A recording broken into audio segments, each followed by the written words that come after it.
Bien, commençons notre deuxième partie dans laquelle on va parler d'incertitude. Oui, parce qu'en physique, très souvent, on a besoin de faire des mesures et donc de définir des incertitudes. On va commencer par un petit peu de vocabulaire, avec notamment tout un tas de termes de métrologie. Donc d'abord, la mesure ou le mesurage, ça correspond à un processus pour obtenir expérimentalement une valeur, une ou plusieurs valeurs, et donc j'insiste particulièrement sur le terme de valeur, on veut une valeur quantitative, que l'on peut raisonnablement associer ou attribuer à une grandeur, c'est-à-dire qu'en plus d'obtenir une valeur, il faut qu'elle soit correcte ou du moins relativement raisonnable. Ensuite, le mesurand, comme l'intégrande c'est ce qu'on intègre, le mesurand ça va être ce que l'on mesure. L'idée c'est d'essayer d'obtenir une valeur vraie, mais la vraie valeur d'une quantité ou d'une grandeur est absolument impossible à obtenir, donc on ne peut avoir que des approximations. Lorsqu'on fait une mesure, il y a plusieurs grandeurs d'influence. C'est toutes les grandeurs qui vont avoir une influence sur la mesure, la pression, la température, l'âge du capitaine, que sais-je. Et donc, on les appelle comme ça. On en arrive à la notion d'erreur systématique. L'erreur systématique, c'est une erreur qui va toujours se faire dans le même sens. Quelle que soit votre mesure, vous allez toujours vous décaler, par exemple, parce que systématiquement, vous regardez légèrement trop à droite. Alors, l'erreur peut être humaine, quand vous ne faites pas attention à la position du ménisque, instrumentale, parce que votre instrument, il est décalé, il vous donne à chaque fois un truc à côté, ou alors protocolaire, c'est que vous regardez le protocole, vous induit en erreur.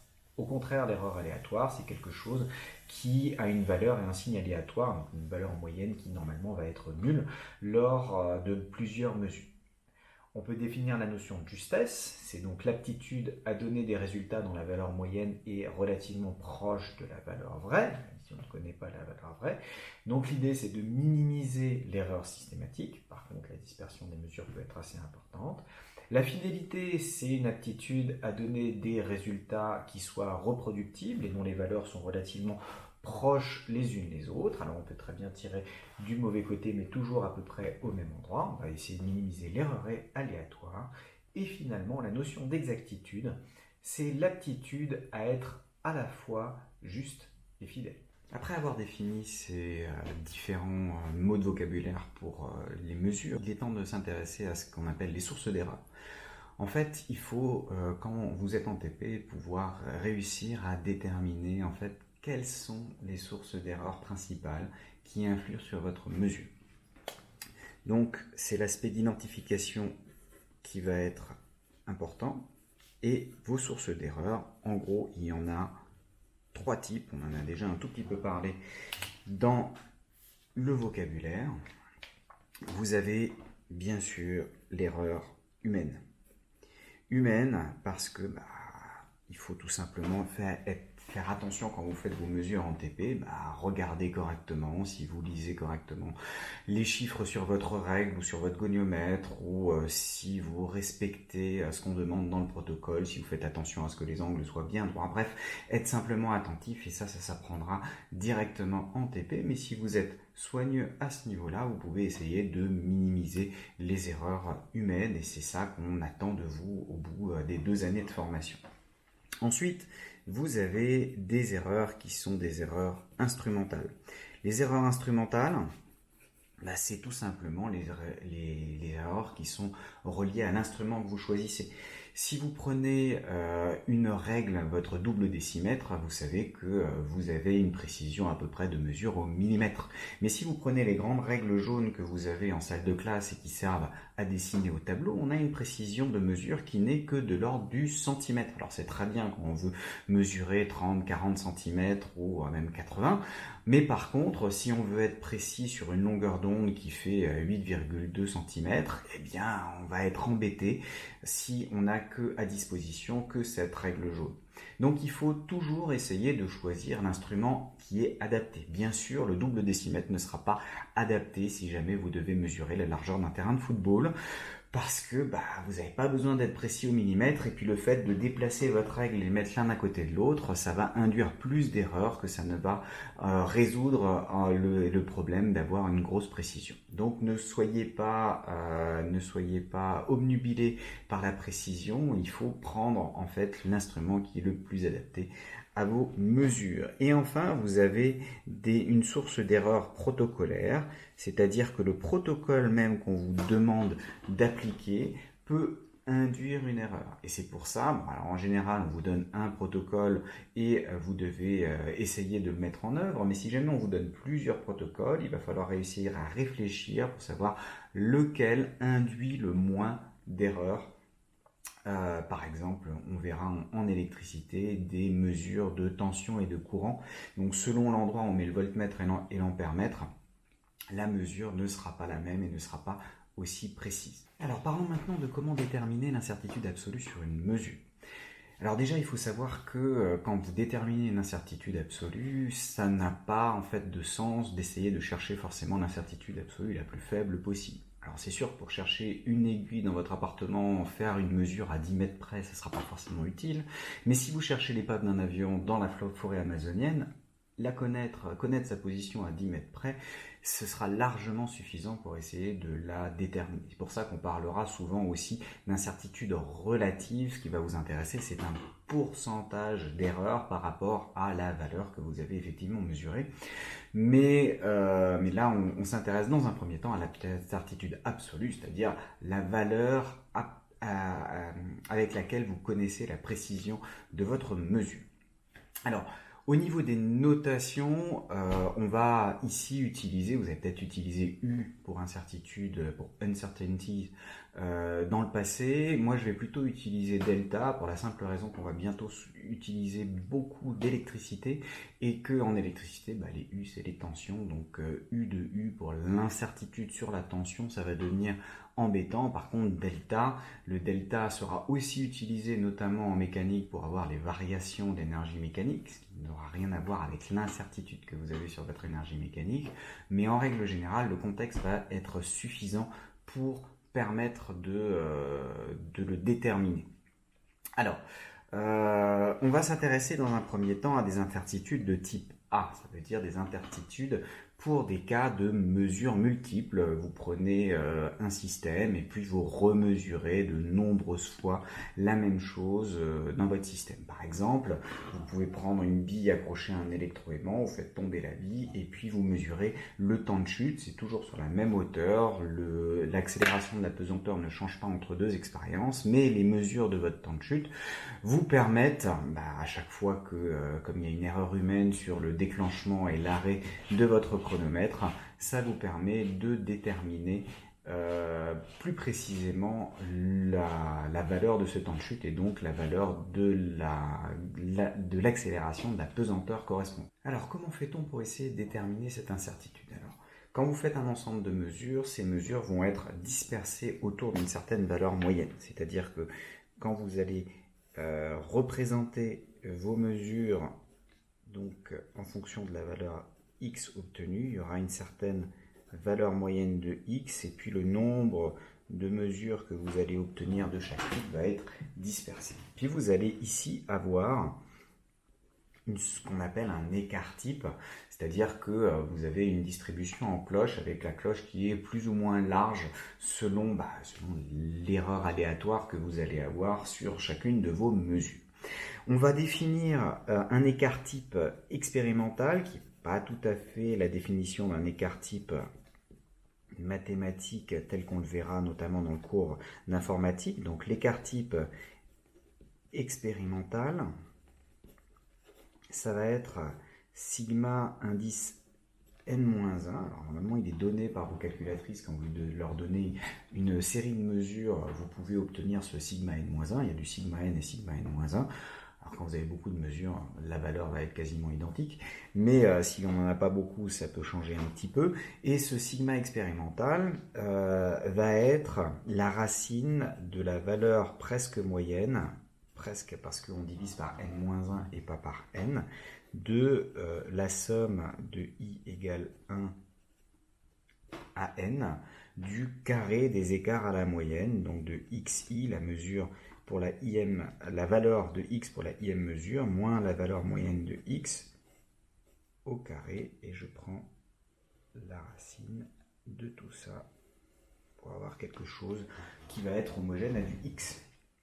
Donc, Ça représente la dispersion des mesures autour de votre valeur moyenne, à peu près la largeur. Donc là, ça va être en gros votre sigma n-1 qui vous donne la largeur autour de la valeur moyenne pour l'ensemble de vos mesures.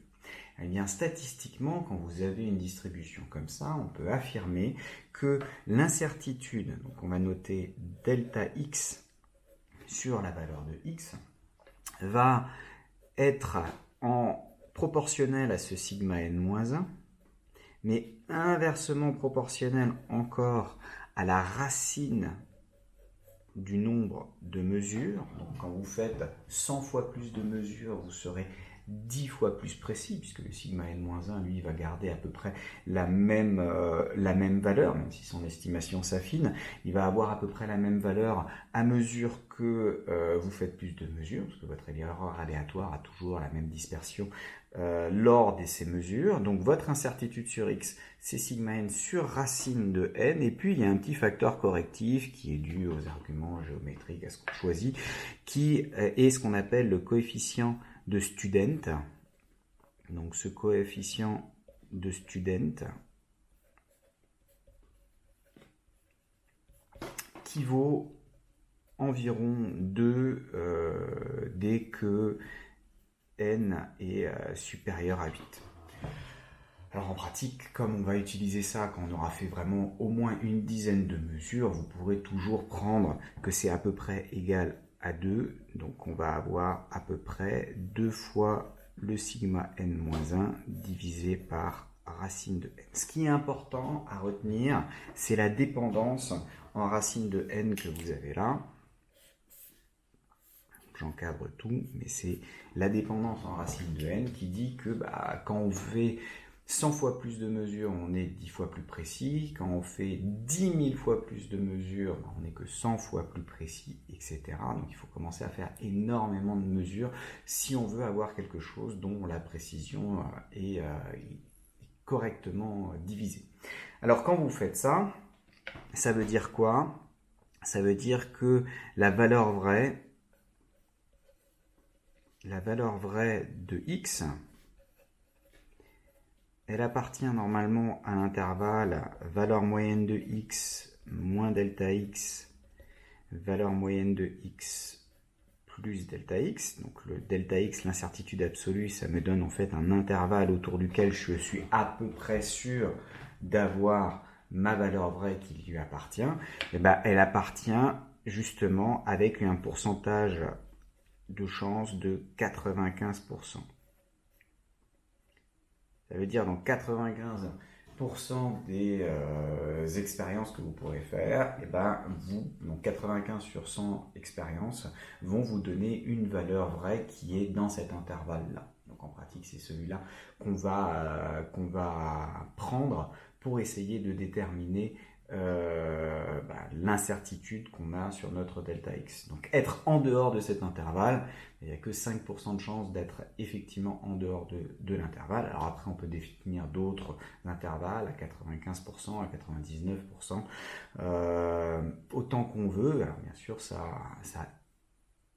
donne un intervalle qui est de plus en plus grand à mesure qu'on veut être sûr d'avoir pris tous les cas possibles, mais en pratique pour nous, si vous êtes dans cet intervalle-là, vous avez une bonne chance d'avoir votre vraie valeur qui est quelque part là-dedans. Et donc si vous avez des mesures dont l'intervalle de confiance sont disjoints, mesurer 2 fois la même chose par 2 protocoles différents avec des intervalles de confiance qui sont disjoints, vous pourrez affirmer qu'il y a au moins un des 2 protocoles, si ce n'est les 2, qui ont un problème, par exemple une incertitude systématique, une erreur systématique qu'il va falloir essayer de déterminer ou de corriger pour obtenir le bon résultat. Bon, alors ça, c'est quand vous avez la chance d'avoir de nombreuses mesures d'une même quantité. Et donc là, par exemple, une année dans un lycée, il y a une expérience qui a été faite sur la chute d'une bille. Donc là, je vous ai décrit un petit peu tout à l'heure.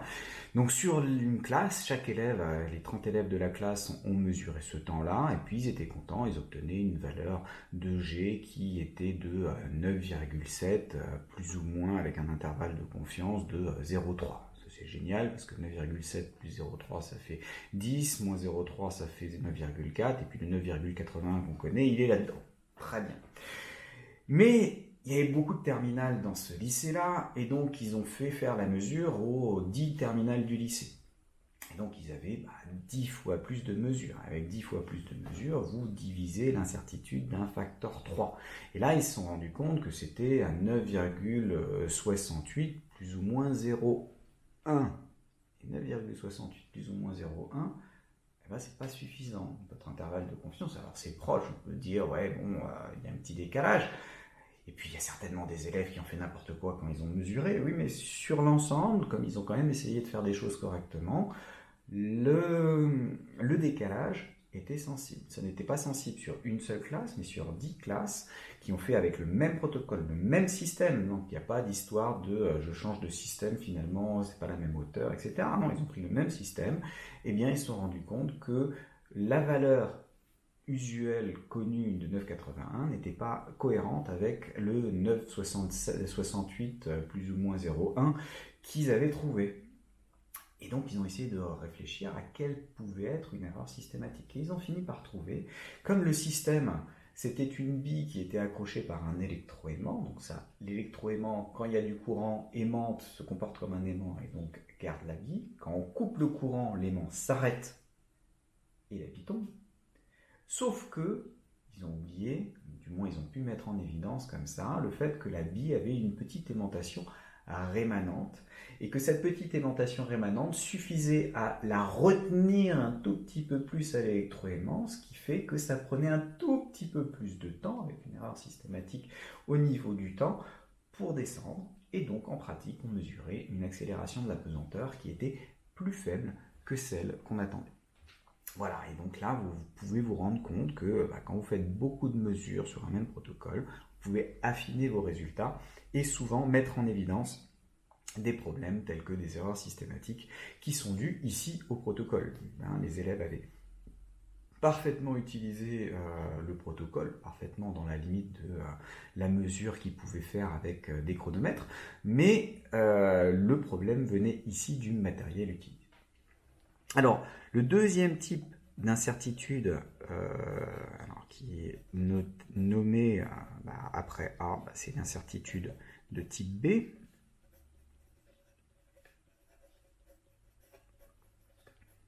Donc le deuxième type d'incertitude, c'est le cas d'une mesure unique. C'est-à-dire que vous n'avez pas le temps de faire 36 mesures de la même chose. Vous avez fait une mesure, mais vous voulez quand même avoir une idée de l'incertitude absolue que vous avez sur votre mesure. Donc, par exemple, ça, en règle générale, l'incertitude est donnée par la précision de l'appareil. Donc il faut regarder la notice. C'est toujours très important de regarder les notices pour savoir comment est utilisé un appareil, comment est-ce qu'on utilise correctement un appareil. Donc on fera le détail en TP, ou alors vous devez estimer l'incertitude que vous avez pour la lecture. Si vous prenez une règle, si votre règle est graduée au centimètre, vous pouvez faire des mesures à peu près au demi-centimètre près. Si elle est graduée au millimètre, vous pouvez faire des mesures au demi-millimètre près, mais au demi-millimètre près, mais vous ne pourrez pas faire beaucoup mieux. Bon, en règle générale, vous allez avoir deux types d'incertitudes. L'incertitude du constructeur. Le constructeur dit on ne peut pas faire mieux que ça, c'est-à-dire que mes millimètres, je vous dis qu'à 1% près, ce sont effectivement 10 mm, je ne peux pas faire mieux. Et puis vous avez l'incertitude de lecture, c'est-à-dire l'endroit où quand vous regardez, je suis un petit peu entre deux valeurs, est-ce que je peux estimer? Et donc vous avez deux types d'incertitude. Donc par exemple, si je prends un exemple en chimie, pour déterminer le volume d'une burette, vous avez une incertitude de lecture du volume, enfin une incertitude sur la mesure du volume, qui va être à la fois une incertitude sur la lecture et une incertitude constructeur, c'est-à-dire que le constructeur vous assure que les graduations qu'il a mises sont effectivement au bon endroit pour l'écart entre le volume correspondant à un écart entre deux graduations correspond effectivement à l'incertitude, à la mesure qui est indiquée. Alors, Vous voyez que là j'ai mis une racine parce qu'on aurait pu se dire je vais simplement sommer les incertitudes, mais en fait c'est un petit peu trop réducteur parce qu'on se dit c'est vraiment j'ai pas de bol, donc j'ai un maximum d'incertitudes et je somme tout ce que je sais pas en fait sur mon système. En fait, ce qui est plus proche de la réalité pour ce qu'on appelle la propagation des incertitudes, c'est faire la somme des carrés et du coup prendre la racine de cette somme pour de nouveau par homogénéité. Les 1 carré plus 1 carré, ça donne bien un volume au carré, et puis la racine d'un volume au carré, ça me donne bien un volume, et une incertitude sur un volume, c'est elle-même un volume, c'est la partie incertaine du volume. Alors, quand on a des incertitudes qui sont à la fois dues à la lecture et au constructeur, en règle générale, il y en a l'une des deux qui va être prédominante sur l'autre. Par exemple, si l'incertitude de lecture est 10 fois l'incertitude que le constructeur donne, le constructeur, il vous dit que une graduation, elle est tous les millilitres à 0,01 millilitres près.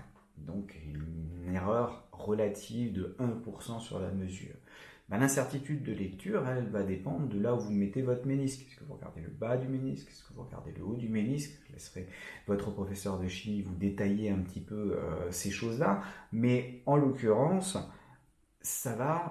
votre lecture va être approximative due à ça. Et puis due aussi au fait que vous n'arrêtez pas forcément sur les traits directement. Donc, s'il y en a une qui est 10 fois plus importante, si j'utilise la formule précédente, j'ai mon delta V qui vaut, je remplace, alors je vais faire delta VC, delta VL, histoire de ne pas me balader avec trop de choses. Delta VL, c'est 10 fois delta VC, donc au carré, ça me fait 100 delta VC au carré plus delta VC au carré. Vous voyez que là, ça me fait racine de 101, 100 plus 1, fois racine de delta VC au carré, donc delta VC. Et racine de 101, je suis désolé, mais racine de 101, c'est quasiment racine de 100. Vous faites l'application numérique et voyez la différence, c'est vraiment pas grand-chose. Et ça me donne à peu près 10 fois l'incertitude constructeur. Ce qui veut dire que ça, c'est l'incertitude de lecture. Donc quand vous avez une incertitude qui est majoritaire par rapport aux autres, en fait c'est elle qui gagne. En gros, les autres, bon, il y a une petite erreur supplémentaire, mais ce n'est pas le composant majoritaire. Et donc très souvent, votre rôle en TP, c'est d'identifier quelle est la source principale d'incertitude. Pour votre burette, vous allez pouvoir considérer que tous les millilitres, ils sont à exactement 1 millilitre les uns des autres, et votre problème, c'est la lecture. Pour les règles, c'est pareil. Vous pouvez vous poser la question, est-ce que tous les traits des millimètres sont au bon endroit? Eh bien, en règle générale, on va faire confiance à celui qui a construit la règle, sauf si vraiment vous avez une règle où vous voyez que les machins, ils sont de travers, et puis il y a eu un problème lors de l'impression, mais en règle générale, c'est bien fait, et donc la seule incertitude que vous aurez là-dedans, ça va être votre incertitude de lecture. En revanche, quand vous allez manipuler un voltmètre, par exemple, le voltmètre à affichage digital, ça veut dire qu'il vous affiche des chiffres directement, quand les chiffres sont là et en plus qu'ils ne bougent pas, vous ne pouvez pas faire une erreur de lecture. C'est-à-dire que vous recopiez vos chiffres, alors, sauf si vraiment vous faites une grosse erreur, vous confondez un 3 avec un 6, mais ça c'est un problème de savoir lire. Mais donc, sauf erreur manifeste au niveau de la lecture, l'incertitude de lecture est nulle. Par contre, il va falloir prendre en compte l'incertitude constructeur qui va dire par exemple que la mesure de tension est précise à 1% près, ou à 0,1% près. Et donc, il va falloir essayer de la considérer. Bon, donc là, j'ai une mesure directe quand j'ai le temps de faire beaucoup de mesures, une mesure directe quand j'ai la possibilité de faire une seule mesure. Le problème, c'est que la plupart du temps, vous n'avez pas mesuré directement la grandeur qui vous intéresse. Pour mon exemple de l'accélération de la pesanteur, ce n'est pas l'accélération de la pesanteur que je mesure. Moi, je mesure la hauteur de chute et le temps de chute. Et à partir des deux, je calcule l'accélération de la pesanteur. Et en calculant cette accélération de la pesanteur, je peux quand même en déduire l'incertitude que je peux avoir sur cette accélération de la pesanteur. Donc, si je prends le cas des grandeurs composées, ça veut dire qu'il y a des grandeurs qui sont calculées à partir d'autres grandeurs qui, elles, ont été mesurées. Alors, on va supposer qu'on a une grandeur G et que cette grandeur G s'exprime en fonction de deux mesures, X et Y. Donc, on suppose qu'on a un certain G qui est une fonction de X et de Y, de deux variables. On peut en mettre 3, vous verrez que ça se généralise très facilement. Pour chacune de ces variables, on peut déterminer l'incertitude delta x type A, type B, selon comment on l'a mesuré, l'incertitude delta y sur y, et à partir de ces deux incertitudes, on peut réussir à donner une bonne estimation de l'incertitude sur G, donc l'estimation de delta G, qui va être donnée de manière théorique par un truc qui fait peut-être un petit peu peur la première fois qu'on le voit. Donc ce delta G va faire intervenir delta X et delta Y. Donc ça fait intervenir les incertitudes sur chacune des mesures. Ça fait intervenir cette fonction f, et pour que ce soit homogène, f il est homogène à G, mais x et y n'ont aucune raison d'être ni homogène à G, ni homogène l'un avec l'autre. Homogène, ça veut dire avoir la même dimension. Donc il va falloir faire quelque chose. Donc le mieux, c'est d'avoir du f sur x pour pouvoir avoir la dimension de G divisée par la dimension de x, multipliée par la dimension de x. Donc finalement, je me retrouve avec du G.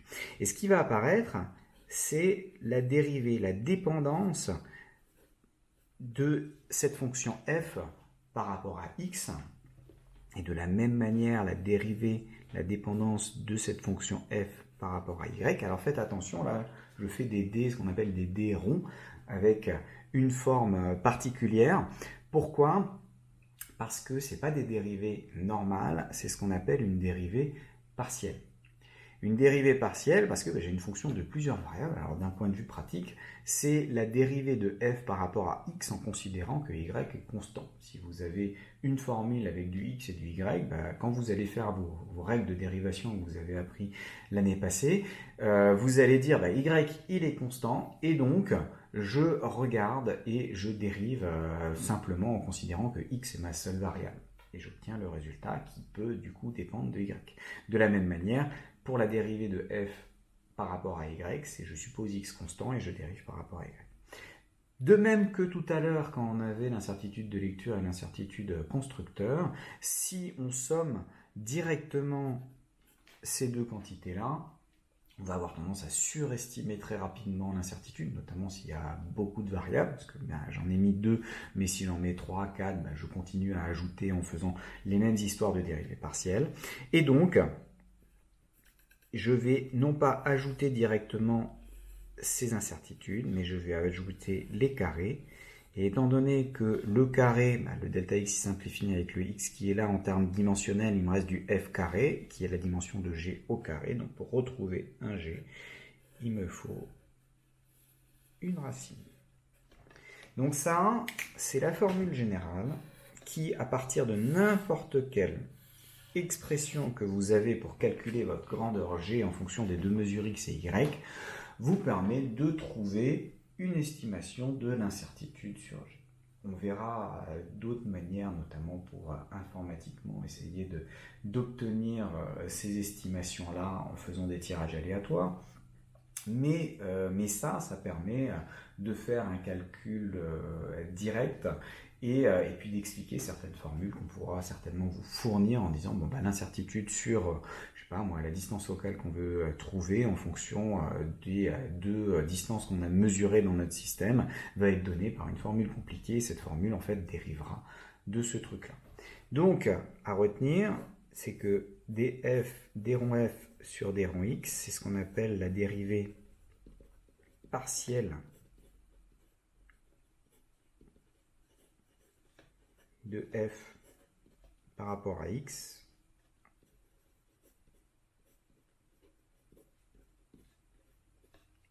et implicitement c'est à y constant. Alors bien sûr, si vous mettez f de x, y, z, ce serait à y et z constant. Et si vous en rajoutez, on met plus df sur dz delta z au carré à l'intérieur de la racine, et puis on peut en rajouter comme ça autant qu'on veut. Bon, alors mathématiquement, normalement, il faudrait que j'écrive systématiquement une grandeur g comme une fonction f de deux variables x et y. Très souvent, on va écrire g égale grand G de x, y, et puis comme ça, on ne s'embête pas en introduisant des fonctions. Hein, c'est une grande différence entre les maths pour lesquelles on étudie des fonctions pour les fonctions et on peut changer le nom de la variable, que ça ne change pas la fonction, et la physique où on étudie des grandeurs, et ces grandeurs, on va dire qu'elles dépendent de certaines choses. Et on va garder la même lettre, même si tout d'un coup on dit que c'est g de x, avec x une position, et puis on dit en fait ça dépend que du volume qui est x cube, donc je vais dire g de v, mais il ne faut pas simplement remplacer tous les x par dv dans l'expression, il faut remplacer tous les x cubes par dv. Et les physiciens s'autorisent ça parce que tout simplement on va obtenir les choses relativement simples à ce niveau-là. Bon alors, on va faire un petit exercice pour essayer de regarder comment est-ce qu'on peut obtenir, utiliser cette formule-là. Donc moi ce que je veux par exemple, c'est mesurer une tension U en mesurant une résistance et une intensité. Donc là, ces deux trucs-là, elles sont mesurées.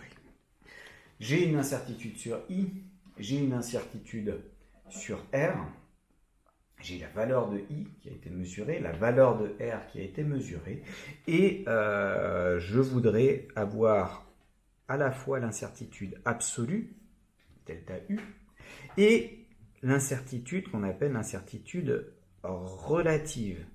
Donc ça, c'est l'incertitude relative. Ça veut dire le pourcentage d'erreur que vous allez avoir par rapport à la valeur effectivement calculée.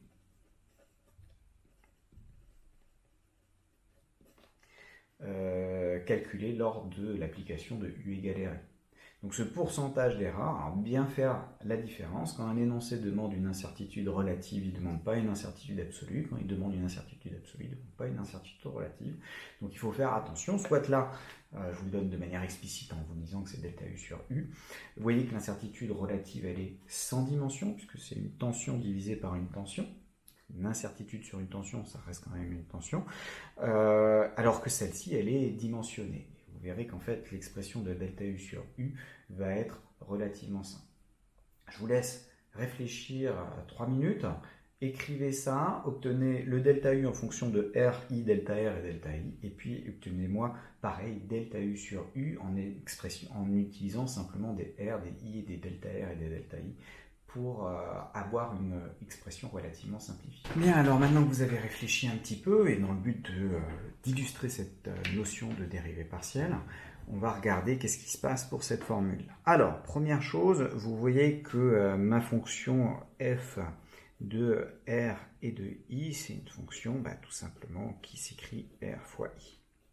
Donc si je calcule la dérivée de f à R constant, vous voyez que c'est R fois une constante, donc c'est directement la constante.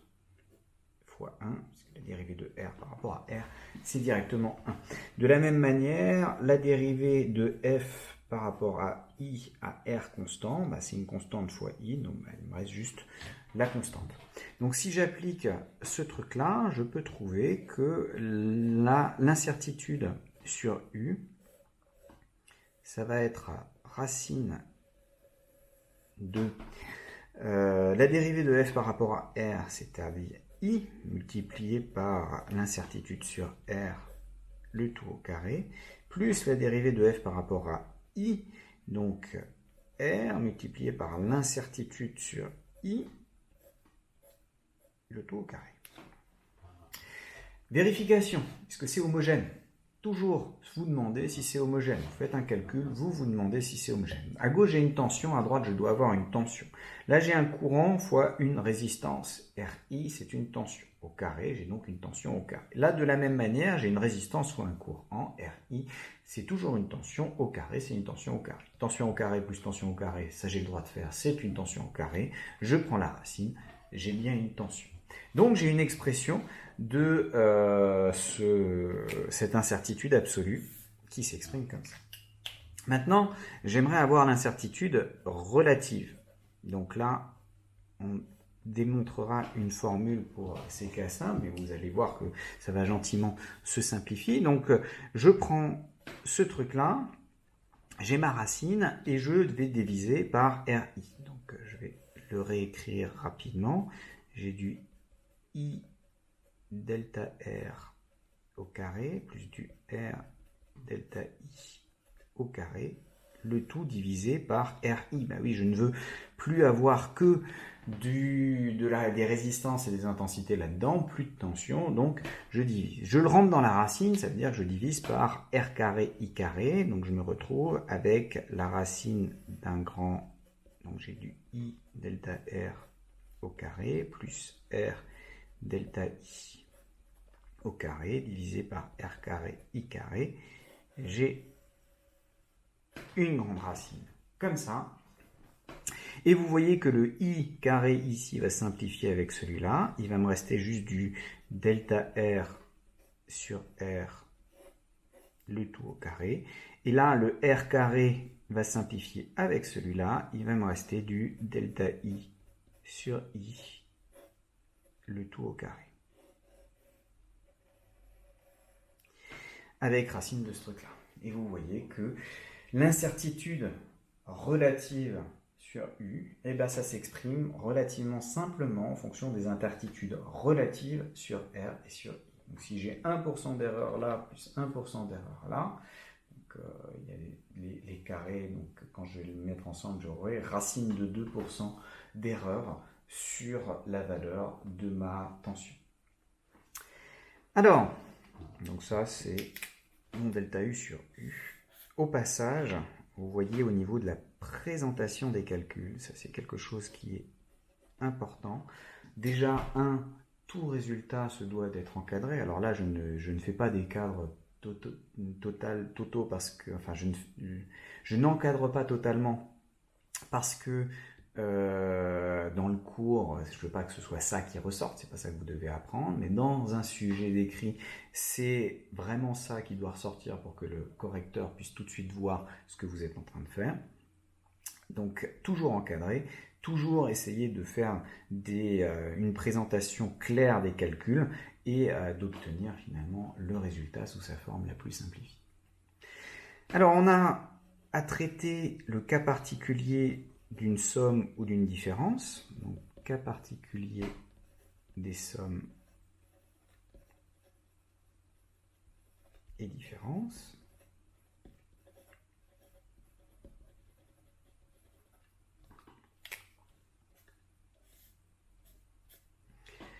Donc qu'est-ce qu'on peut faire avec ça? Si vous avez soit une somme, soit une différence. Donc si par exemple vous avez un L qui s'écrit x1 moins x2, alors delta L, l'incertitude sur L va être la racine de la somme du carré des incertitudes sur chacun. Vous voyez que le carré, il a le bon goût de faire disparaître le signe, parce que si on pose x3 qui vaut moins x2, je me retrouve avec x1 plus x3. L'incertitude sur x2 est la même que l'incertitude sur x3 en valeur absolue, et quand je la mets au carré, je me retrouve exactement avec la même chose. Donc si on a une différence, ou si on a, alors c'est souvent la différence qui vient, si on a une somme, donc x1 plus x2, la formule va rester la même. Et ça, très souvent, on va additionner des choses. Et quand vous allez faire une mesure de distance par différence de deux mesures de position, vous allez être obligé d'utiliser ce cas-là. Après, vous avez aussi ce qu'on appelle l'incertitude relative pour les produits et les quotients.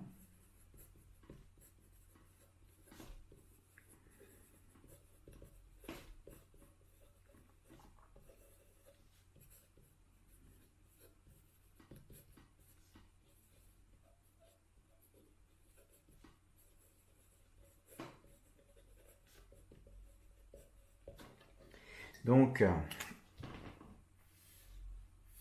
quand vous avez une grandeur G qui s'écrit X fois Y, ou alors G qui s'écrit X sur Y, le fameux U égale RI, ou alors R égale U sur I, par exemple, alors, l'incertitude relative sur G, c'est un petit peu un théorème de Pythagore. L'incertitude relative sur G au carré, c'est la somme des incertitudes relatives au carré. Ou alors, si on garde la racine de la manière dont on l'a fait depuis le début, je vais sommer les carrés des incertitudes relatives et je prends la racine pour faire bonne figure.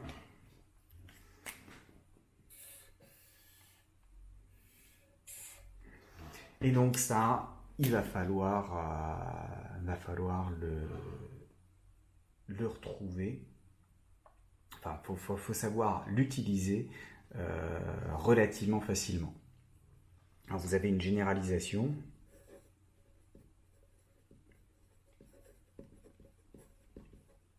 Généralisation, si vous avez une grandeur G qui s'écrit x puissance p fois y puissance q, vous voyez bien que là c'est p égale q égale 1, alors que là p égale 1 et q est égal à moins 1. Alors, vous avez que l'incertitude relative sur G va être donnée par P carré delta x sur x au carré plus Q carré delta y sur y au carré. Et vous voyez que si moins 1 au carré, ça fait 1, ce qui nous permet de retrouver ce truc-là. Par contre, si vous avez une dépendance en x carré, par exemple, vous voyez que 2 au carré, ça vous fait un 4. Donc l'incertitude sur x va être démultipliée par le fait que la puissance faire une petite modification de la valeur, va faire une grosse modification par la suite. Donc là, de nouveau, en exercice, arrêtez-vous 5 minutes et essayez de me faire la démonstration de cette formule-là pour voir ce qu'on obtient. Bien, démontrons cette formule. Pour voir comment est-ce que ça marche, de nouveau, on va utiliser les dérivées partielles et essayer de voir comment est-ce qu'on obtient un bon résultat. Alors, vous avez votre G qui s'écrit x puissance p, y puissance q. Donc, si je fais la dérivée partielle de G par rapport à x, vous voyez que je m'obtiens avec du p x puissance p-1 fois y puissance q, puisque y est réputé constant lors de cette dérivation et donc ne bouge pas. Si je fais la dérivée partielle de g par rapport à y, alors le x puissance p est une constante et le y puissance q se dérive en q y puissance q-1. J'utilise maintenant la formule globale qui me dit que la variation, l'incertitude sur G, c'est la racine de la dérivée partielle de G par rapport à x fois delta x au carré. Donc je me retrouve avec du p x puissance p-1 y puissance q fois delta x au carré. Et la même chose avec du x puissance p, q, y puissance q-1 fois delta y au carré, le tout à la puissance 1,5 géant. On est marre de trimballer les racines, donc je mets une puissance 1,5. Alors, j'aurais mieux fait de réfléchir un tout petit peu avant d'écrire cette ligne. Vous voyez que se déronger sur des ronds x, il s'écrit P que multiplie G, x puissance P, y puissance Q, divisé par x. Et là, de la même manière, ça s'écrit Q fois G divisé par y. Et donc, en fait, je me retrouve ici avec du P donc, au carré fois G carré multiplié par delta x sur x au carré. Et de ce côté-là, je me retrouve avec du Q carré fois G carré fois delta y sur y au carré. Le tout à la puissance 1,5, donc je prends la racine. Vous voyez que le G se met en facteur, G carré en facteur là-dedans, prier la racine, ça me donne G. Donc j'obtiens que delta G s'écrit G multiplié par, allez hop, on va réécrire la racine de P carré delta x sur x au carré plus Q carré delta y sur y au carré. Et on obtient bien delta G sur G qui est égal à cette expression-là. Et donc, on a démontré la formule qui était demandée. Voilà, alors ça c'est pour faire des petits calculs. Ce qu'il faut absolument retenir, c'est cette expression-là quand on a des sommes et des différences. Ça arrive extrêmement souvent. Cette expression-là quand on a des produits ou des quotients. Donc là, il faut voir que ce qui est facile à calculer, c'est l'incertitude relative lors d'un produit ou d'un quotient, mais l'incertitude absolue lors d'une somme ou d'une différence. Donc, si vous retenez ces deux choses-là, vous avez déjà l'essentiel. Et puis, si jamais il y a besoin, on peut essayer de compliquer un petit peu, parce que de temps en temps, on va avoir un truc qui va être dépendant du carré. Donc, il va falloir pouvoir réutiliser ou travailler sur ces valeurs-là pour voir comment est-ce que l'incertitude se propage. Vous voyez que si j'ai x, je dirais par exemple au cube, l'incertitude sur G n'est pas proportionnelle à l'incertitude sur X au cube. Pas du tout. Elle sera proportionnelle. On va prendre un exemple. Si G c'est alpha X au cube. Par exemple, vous voulez mesurer le volume d'une sphère, et puis vous avez le rayon de la sphère, et puis il y a une petite incertitude sur votre rayon de la sphère. Quelle va être l'incertitude sur G? Vous pouvez calculer delta G sur G.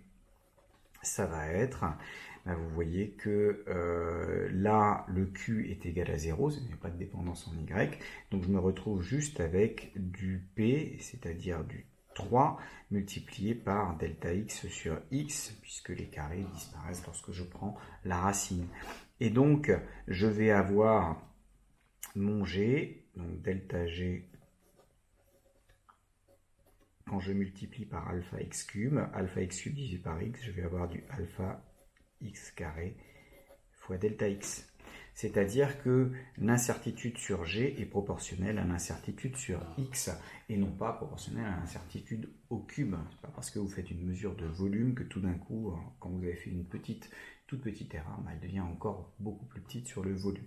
Ce n'est pas du tout ça, c'est plutôt relié à la surface. Ici, ce sera la surface de votre sphère multipliée par, j'ai oublié le 3 qui est là, multiplié par l'incertitude du rayon sur lequel vous avez traité. Donc en fait, toutes ces formules-là, l'usage vous permettra de voir un petit peu plus comment est-ce que ça fonctionne, mais en tout cas, vous devez savoir manipuler au moins celle pour les additions, soustractions, et puis d'un autre côté, celle pour les produits et les quotients.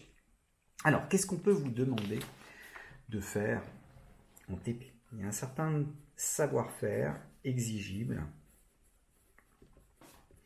en TP.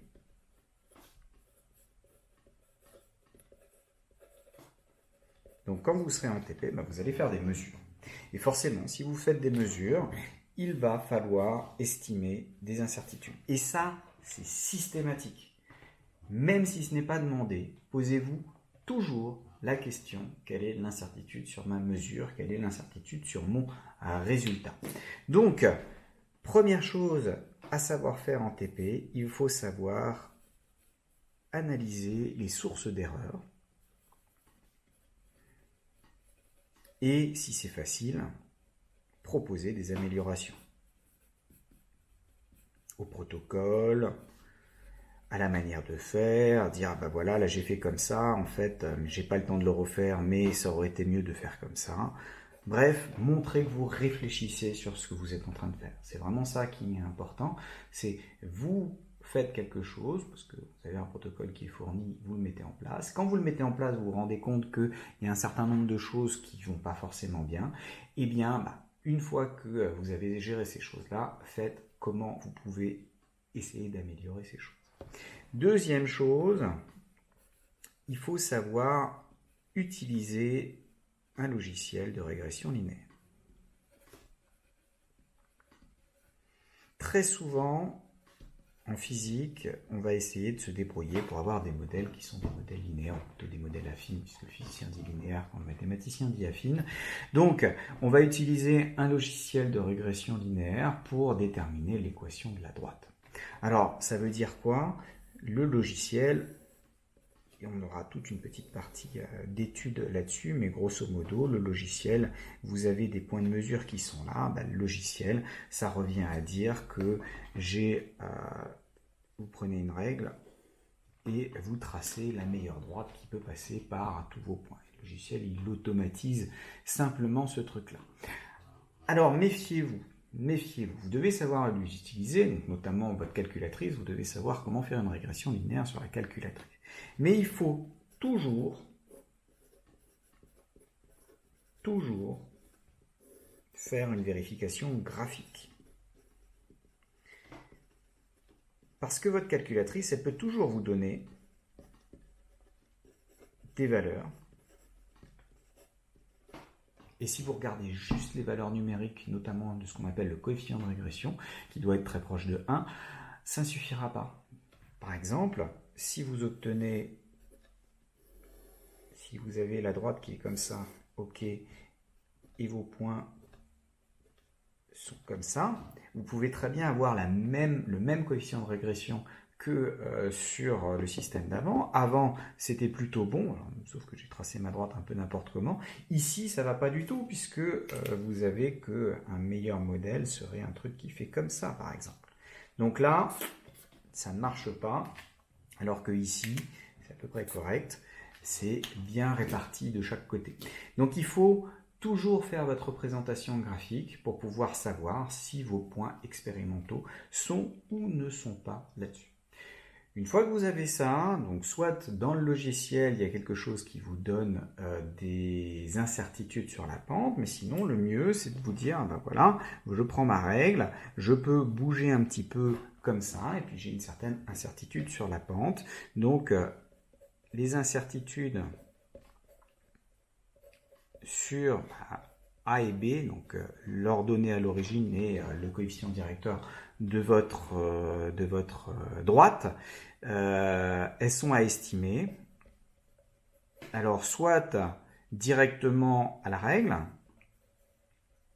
en faisant varier un peu les valeurs, soit en utilisant le logiciel de régression et en changeant un peu les valeurs de A et de B pour que ça passe toujours par les points. Et puis donc on a des voies, donc on a des valeurs limites avec le logiciel. Méfiez-vous parce que Regressi, par exemple, vous donne des incertitudes, mais qui sont des incertitudes statistiques qui n'ont rien à voir en fait avec qui ont à voir avec le procédé de régression et non pas les incertitudes intrinsèques à vos points de mesure.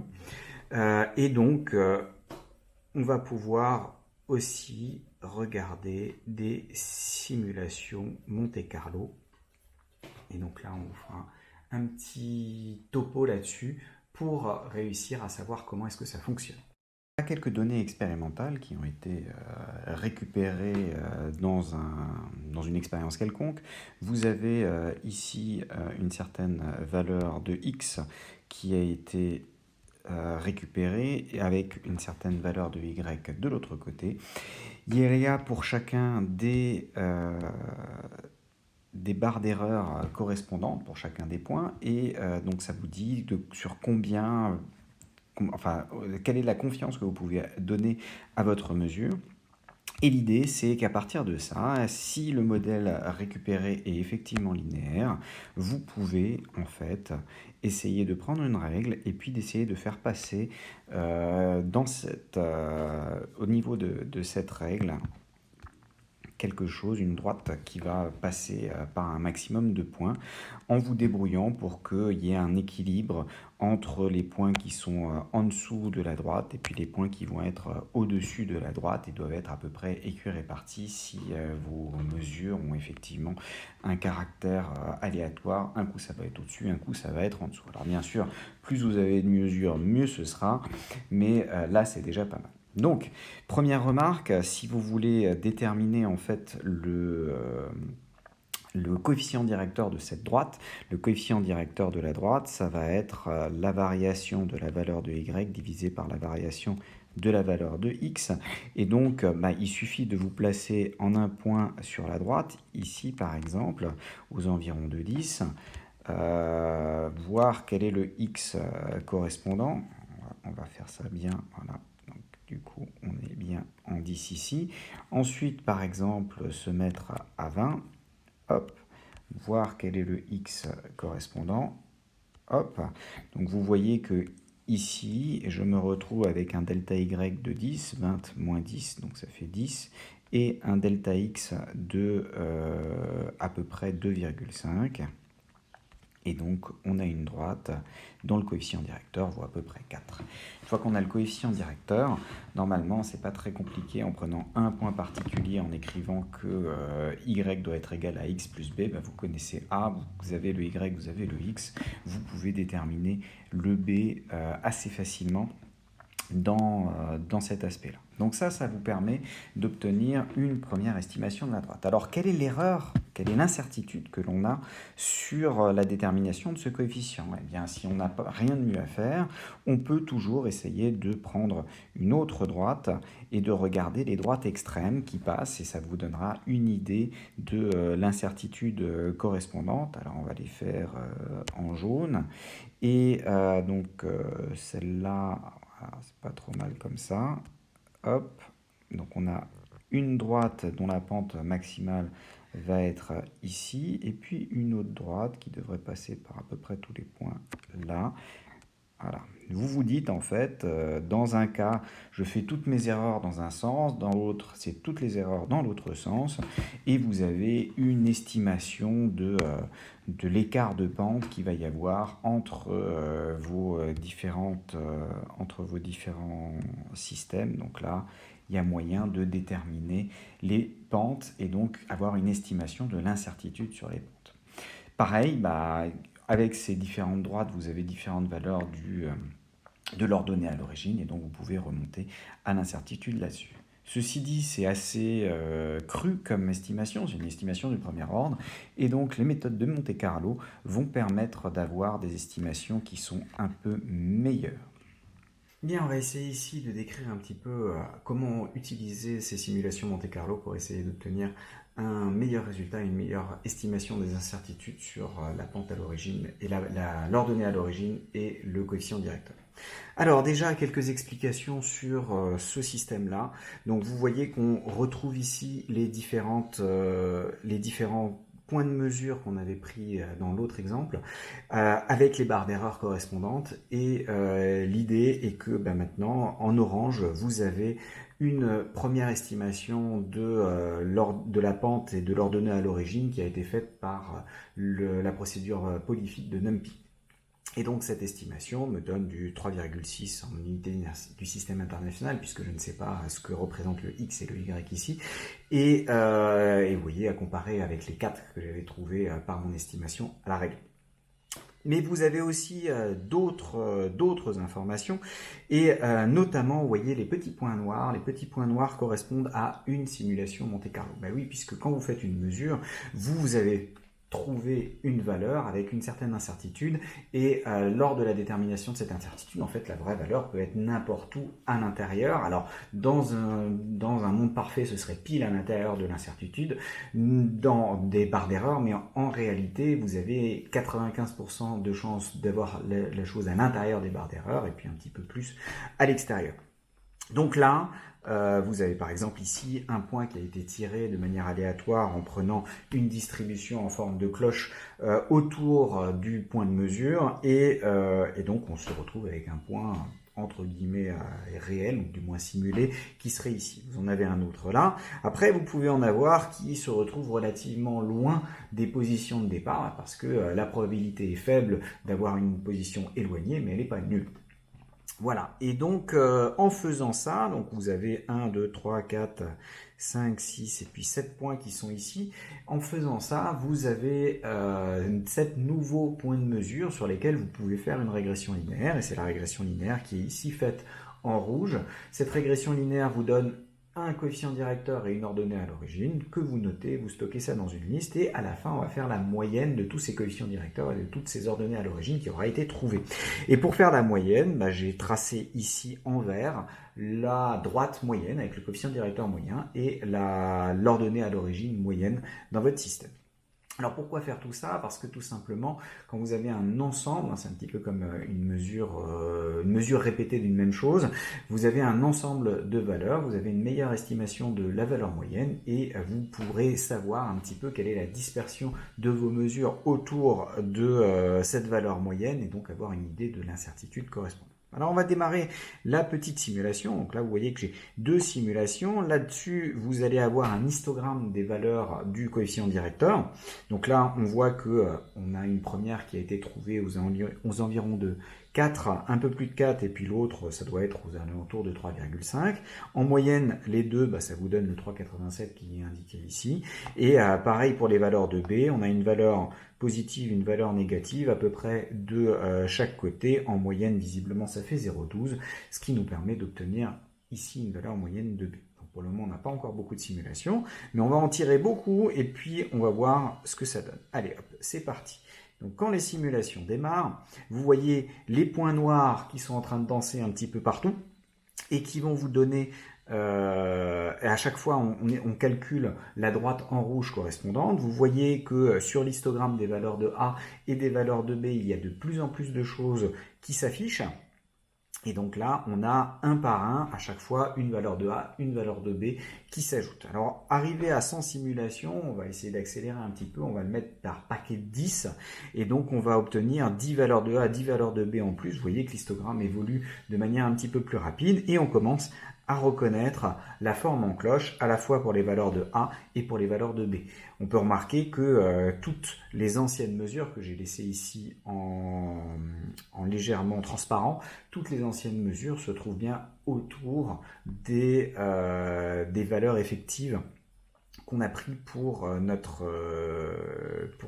nos points de mesure avec leur barre d'erreur.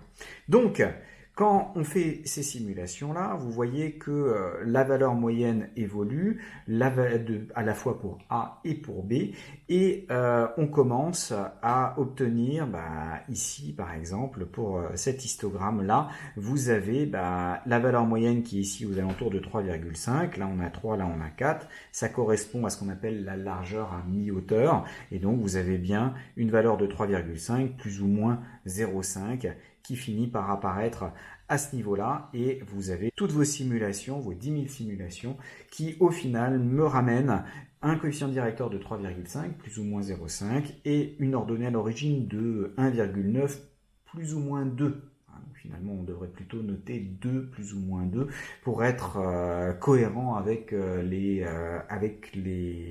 chiffres significatifs. Je vous rappelle que c'est pas la peine de prendre 2,17, plus ou moins 2, ce sera largement suffisant. Il ne faut pas être trop précis sur une imprécision. Et là, pareil, le 0,48, on va l'arrondir à 0,5 pour avoir l'idée. la bonne idée. Vous voyez que à l'œil, la courbe verte et la courbe orange, en fait, elles sont pas très différentes. Donc la première estimation de Python était quand même pas trop mal, mais là, vous avez une information supplémentaire qui est l'incertitude sur votre pente. Et si cette pente vous permet, je ne sais pas moi, de calculer l'accélération de la pesanteur, ça vous donnera une idée de l'incertitude sur l'accélération de la pesanteur que vous pourrez obtenir grâce à ces tirages-là. Ce qui permet d'avoir une idée un petit peu plus précise de comment est-ce que tout ça se met ensemble.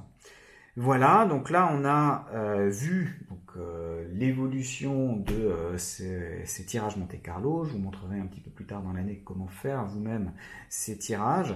C'est pas très compliqué, ouais, et puis ça nous permettra en TP d'obtenir les estimations des incertitudes qui, en dehors de ça, sont rarement bien estimées par les logiciels parce qu'ils ne s'amusent pas toujours à faire ces tirages Monte-Carlo par la suite. Et ça nous donnera pas mal d'informations sur nos systèmes. Alors, dernier point et non des moindres, comment faire avec la présentation des résultats et notamment la bonne utilisation des chiffres significatifs. Donc, présentation des résultats.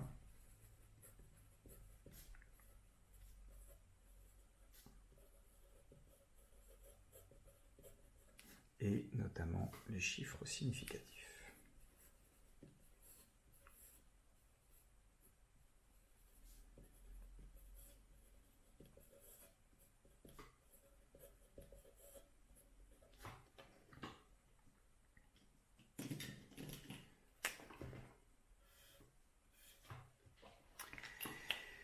Alors, déjà, qu'est-ce que c'est qu'un chiffre significatif? Un nombre de chiffres significatifs. Donc, le nombre de chiffres significatifs,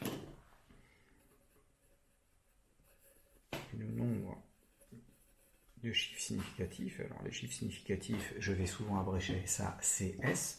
Donc, le nombre de chiffres significatifs indique la précision de la mesure.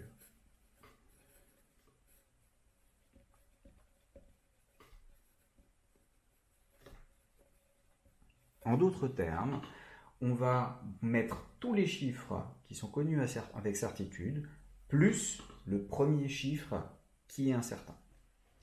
Donc, tous les chiffres connus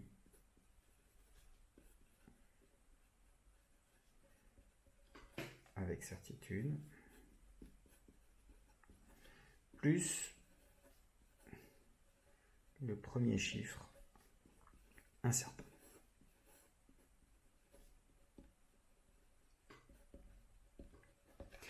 Et en faisant ça, ça vous permet en fait visuellement de savoir où s'arrête votre précision.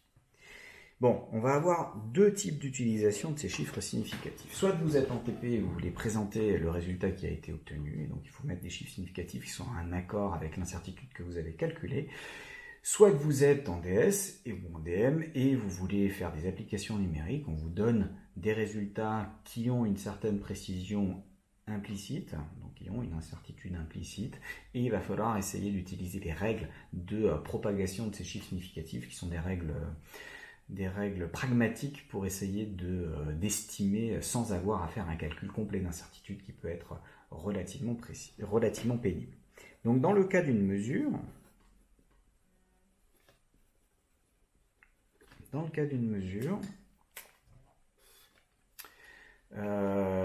vous avez à la fois le x mesuré et le delta x, l'incertitude que vous avez pu obtenir. Donc par exemple, on fait une mesure de tension. On a mesuré une tension à 53,246 volts. Ça, c'est ce qui est affiché sur l'appareil. Donc, on note tous les chiffres, puisqu'il nous affiche ça, on les note. Et quand on regarde dans la notice, qui nous permet de calculer l'incertitude absolu sur la mesure, la notice me permet d'obtenir par exemple un delta U qui vaut 0,3 volts. À 95% près, je sais que en 0,3 volts, la vraie valeur est à 0,3 volts autour de cette valeur-là. Eh ben, ça sert à rien de donner le 4 et le 6 qui sont ici, puisque déjà le 2, il est incertain. Ça pourrait être 53,47,8. Donc ça sert à rien d'être précis après, si déjà celui-ci est inconnu, ou du moins non certain, non absolument certain. Et donc ce que vous allez noter, c'est U, du coup, lors de la présentation, U égale 53,2 plus ou moins 0,3 volts. C'est-à-dire que vous avez donné tous les chiffres certains, le 5, le 3 au début, ils sont certains. Le 2, c'est le premier qui peut changer. On le donne quand même, parce qu'il faut savoir à quel endroit on se retrouve. Et puis, on donne l'incertitude. Donc, il faut vraiment que la partie qui soit ici, hop, se retrouve à cet endroit-là. Donc, vous avez une correspondance entre le premier chiffre incertain. Alors, ça ne sert à rien, hein. Votre calculatrice va certainement vous donner que l'incertitude, c'est 0,297 par exemple. On arrondit, ça ne sert à rien d'être trop précis sur une incertitude. Non, ça ne veut rien dire de particulier d'être précis à 5 chiffres significatifs sur une incertitude, puisque de toute façon, c'est le premier chiffre de l'incertitude qui va limiter ce qu'il y a derrière. Donc souvent, on arrondit par excès. Alors si c'est 0,31, on va quand même garder 0,3, mais dès qu'on arrive à 0,34, 0,35, hop, on passe à 0,4. Mieux vaut dire et être encore plus sûr que votre valeur vraie est là-dedans, plutôt que de sous-évaluer vos incertitudes. Donc ça vous permet de calculer la mesure. Alors, on va juste compléter un petit peu en faisant un petit exercice. Quand vous regardez dans la notice du voltmètre, il vous dit qu'on a une incertitude, souvent c'est marqué de 0,2% L plus 2 UR par exemple. Alors UR, c'est pour unité de représentation. Parfois, c'est aussi marqué D pour digit. C'est-à-dire que en fait, ça vous donne le positionnement du dernier chiffre qui est affiché sur le voltmètre, et puis qui généralement ne bouge pas trop sur votre voltmètre. Alors que le L, ici, c'est pour la lecture. Alors bien sûr, ça c'est pour une notice en français. Si vous avez une notice en anglais, il va falloir réfléchir à ce que ça représente en anglais. Très souvent, on a un certain pourcentage de la lecture et une certaine valeur qui est derrière. Donc là, si on lit, donc ça c'est, on mesure une valeur I qui vaut 4,276 milliampères, eh bien, que vaut l'incertitude sur I? Arrêtez-vous 5 minutes, essayez de déterminer à quoi ça correspond. Si vous savez faire ça, après vous saurez le faire dans tous les TP, ça ne posera pas de souci. C'est bon? Donc, pour avoir l'incertitude sur I, bah, tout simplement, le delta I, ça va être 0,2%. Donc 0,2% de la valeur lue, donc du I qui est là, le 4,276 10 moins 3 ampères. Donc ça c'est, on va tout mettre en ampères, 4,276 10 moins 3. Et l'unité de représentation, c'est cette position-là, donc c'est du 10 moins 3 milliampères. Donc plus 2 fois, du coup en ampères, ça me fait du 10 moins 6. Donc si on fait l'application numérique, là je divise par 100, donc ça me fait du 10 moins 5, multiplié par 0,2, c'est équivalent à diviser par 5, ça fait à peu près 1, donc ça doit faire du 0,8, 10 moins 5, donc là je me retrouve à peu près avec du 0,8, 10 moins 5, plus 2 fois 10 moins 6, ça fait 8 10 moins 6 plus 2 10 moins 6, donc c'est de l'ordre de 10 moins 5 ampères.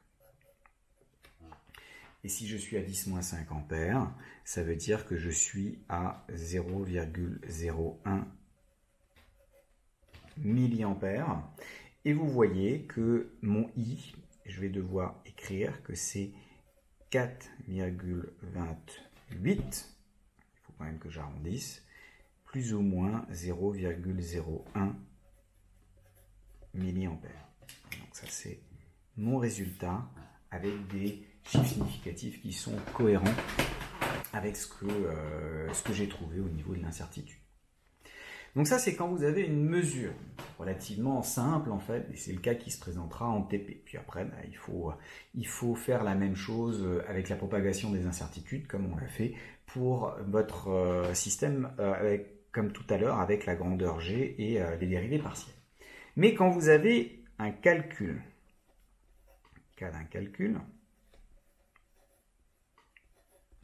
donc dans le cas d'un calcul,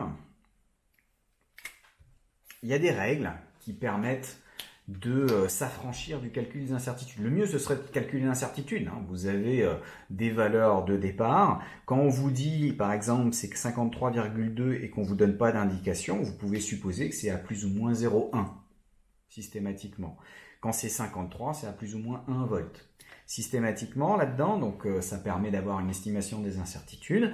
Après, on ferait le calcul d'incertitude sur notre grandeur calculée, et puis à la fin, on arrondit pour savoir la dizaine la plus grande, et puis on garde le nombre de chiffres significatifs correspondants. Et là, tout le monde est content.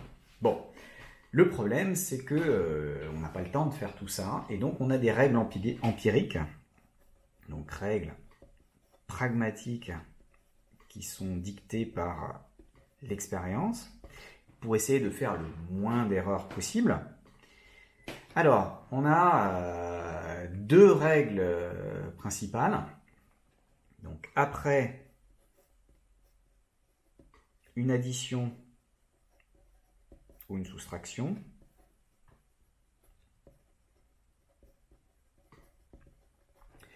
on ne peut pas avoir plus de décimales que le chiffre qui en a le moins. Donc, après une addition ou une soustraction, on garde autant de chiffres après la virgule, donc de décimales, que le nombre qui en avait le moins.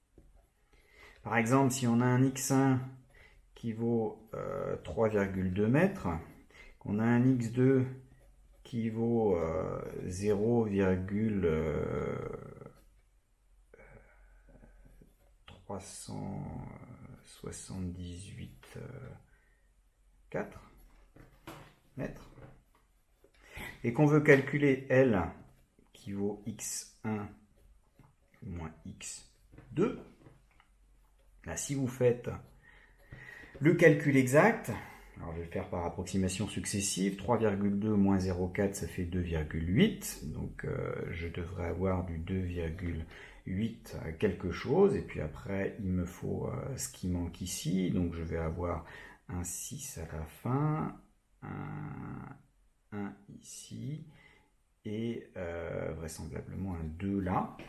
Donc je devrais avoir 2,8216, c'est ce que vous indiquerez normalement votre calculatrice. Mètre. Mais là, vous voyez que lui, il a un chiffre après la virgule, donc il faut que je garde un chiffre après la virgule. Notez que ça ne dépend pas en fait du nombre de chiffres significatifs que j'avais au départ. Là, j'ai 3 chiffres significatifs, si je mets 13,2 mètres, et puis là, si je mets 10,3784, j'en ai 2, 4, 6, a priori 6 chiffres significatifs, mais ce qu'il faut garder dans la différence, c'est le 2,2. Donc en fait, il faut que j'écrive 2,8 mètres. Je garde que 2 chiffres significatifs parce qu'il faut que je m'arrête après cette décimale. Donc ça, c'est quand vous avez une addition et une soustraction. Fort heureusement, c'est pas ce qui arrive le plus souvent, et puis très souvent les valeurs sont plus ou moins cohérentes, mais si vous en avez un qui est très précis, ça sert à rien en fait de soustraire un truc pas précis à un truc très très précis, ou un truc très très précis à un truc pas précis, c'est le pas précis qui va gagner dans l'imprécision globale de votre calcul. Alors, donc ça c'est après une addition ou une soustraction, après une multiplication ou une division, après une multiplication ou une division,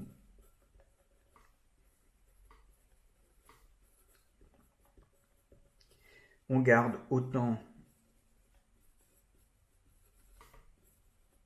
de chiffres significatifs que le nombre qui en avait le moins. Donc là, c'est les chiffres significatifs parce qu'en fait, c'est un pourcentage d'erreur. Et donc, le nombre de chiffres, si vous avez 3 chiffres significatifs, ça veut dire que vous êtes précis à une unité sur 100, donc à peu près au pourcent près. S'il y en avait 2, vous êtes précis à 10%. Si vous en avez 4, vous êtes précis à 0,1% ou 1 pour 1000. Donc, on garde autant de chiffres significatifs que le nombre qui en avait le moins. Donc si on fait le calcul, par exemple, du produit x1 fois x2, je garde le même truc qu'avant, x1 fois x2. Et si je calcule le x1 fois x2 avec les valeurs qui étaient avant, j'ai du 13,2 fois 10,4, 10,3784, mais si je fais l'application numérique, vous allez voir que ça ne changera pas grand-chose. Donc en gros, j'ai multiplié par 10, ça me fait 132. Et 132, donc plus 4, on va dire 5, donc ça doit être de l'ordre de 135. Et là, en fait, je garde 3 chiffres significatifs parce que j'ai x1 qui ne comporte que 3 chiffres significatifs. Donc ça nous permet d'obtenir la valeur. Alors, je vais vite vérifier que mon application numérique est à peu près correcte. Donc on a dit c'est 13,2 multiplié par 10,4.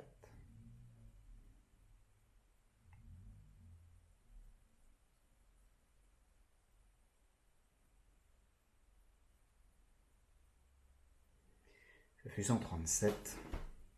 Et alors 10, c'est pas 10,4, 10,378.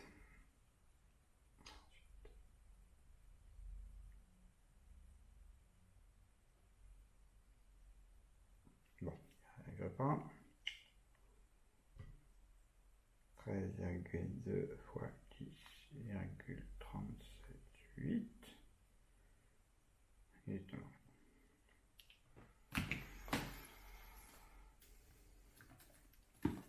Donc on va utiliser Python, 13,2 fois 10,378, 4, ça me fait 136,99, donc 137 là-dedans. Et je dois garder seulement 3 chiffres significatifs et c'est la partie intéressante et importante de ce passage.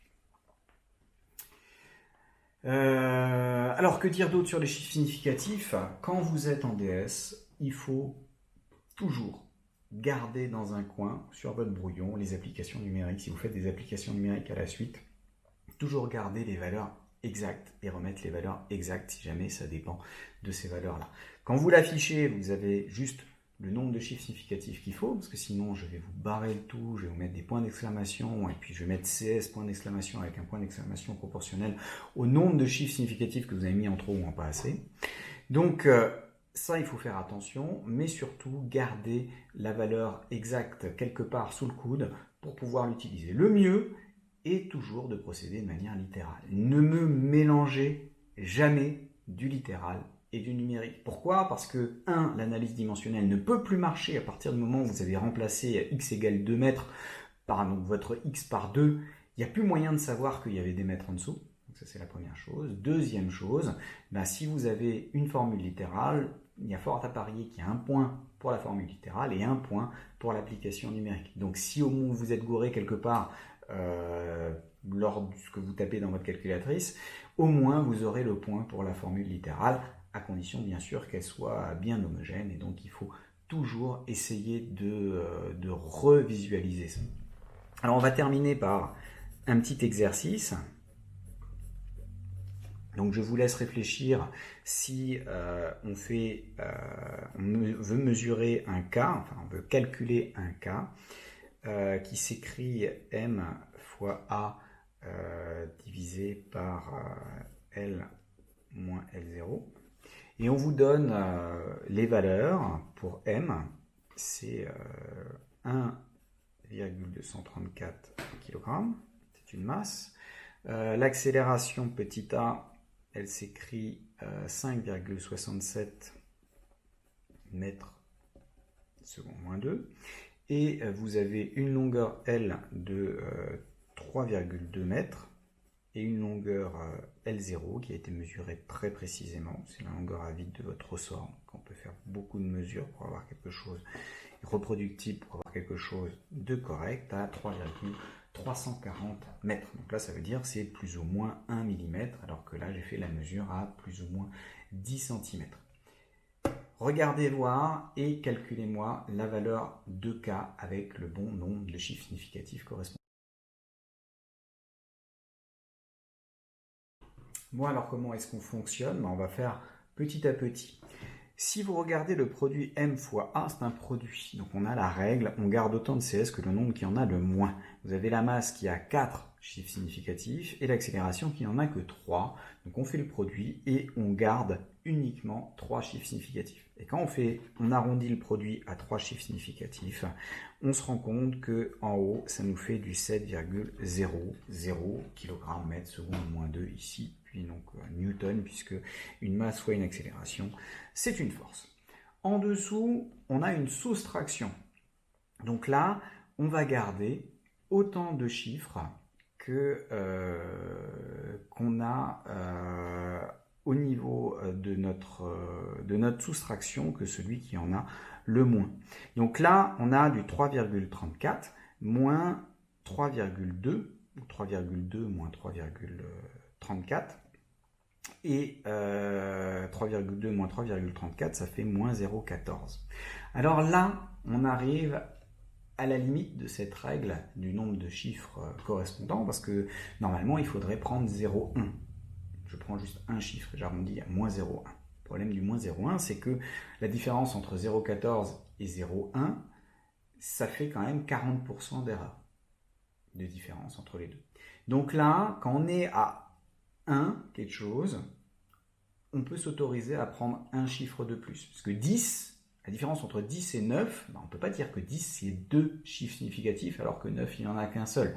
10 c'est un peu limite. Le 7 là c'est clair qu'on n'est pas limite. Donc celui-là il compte juste pour 1, mais si j'avais du 10, j'aurais peut-être pu mettre 0,00 derrière. Donc là, ce qu'on va choisir, c'est on va mettre du moins 0,14. Bon, et maintenant, intéressant, j'ai 3 chiffres significatifs au-dessus, mais seulement 2 en dessous. Parce que le 0 qui est devant ne compte pas comme chiffre significatif, étant donné que il est juste là pour indiquer, je pourrais marquer 1,4 10 puissance moins 1. Et donc là, je garde un résultat qui est juste à 2 chiffres significatifs, et 7 divisé par 0,14, ça me fait du 49,9, donc ça fait du 50. Et alors, si je regarde ça, l'unité qu'il ne faut jamais, jamais au grand jamais oublier, c'est des newtons, puisque masse fois accélération, c'est des newtons, une force divisée par des mètres, donc des newtons par mètre correspondant. Donc, les deux valeurs, je vérifie juste que le 5,67 me donne bien du... Voilà, ça fait 6,99 678, donc 7,00. Et ensuite, je fais la division. Alors normalement, là j'ai détaillé les calculs. Il faudrait garder les valeurs exactes là-dedans. Et puis quand vous avez fini votre calcul, obtenir le résultat. Et donc ça, divisé par 0,14, ça me fait 49,9. Alors juste un petit truc, je ne peux pas avoir de valeur négative. pour une constante de raideur, donc on va juste rajouter une petite valeur absolue, et ça ne pose pas de souci. Voilà, c'est tout pour cette partie. Donc il nous reste encore une petite partie sur les choses annexes à connaître qui peuvent être utiles tout au long de cette année.